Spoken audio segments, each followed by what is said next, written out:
បងប្អូនណាដែលមានដៃដែលមានខ្សែបេះដូងបែកជា2នេះណាបងប្អូនបាទបងប្អូនសាកមើលដៃខ្លួនឯងមើលខ្សែបេះដូងបែកជា2កលាក់បែបនេះអញ្ចឹងមានថាបងប្អូនវាប្រឈមមុខនឹងហានិភ័យឆ្លោះគ្នាឬក៏បែកគ្នានៅត្រង់អាយុប៉ុណ្ណឹងបាទនៅត្រង់អាយុហ្នឹងបាទនៅត្រង់អាយុហ្នឹងអញ្ចឹងនៅត្រង់អាយុហ្នឹងគឺមានបញ្ហាហើយតកតងជាមួយនឹងបញ្ហាគ្រួសារវាអាចបែកគ្នាវាអាចឆ្លោះគ្នាណា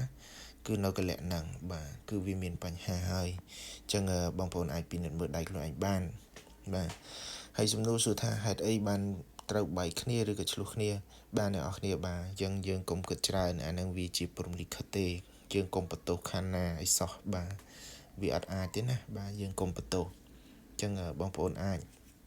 ពិនិត្យមើលដៃខ្លួនឯងបានណាកាលណាបែកជា2អញ្ចឹងគឺពិបាកខ្លាំងណាស់បាទមនុស្សស្រីគឺមើលខាងឆ្វេងបាទមនុស្សប្រុសគឺមើលខាងស្ដាំបាទគឺមើលខាងស្ដាំ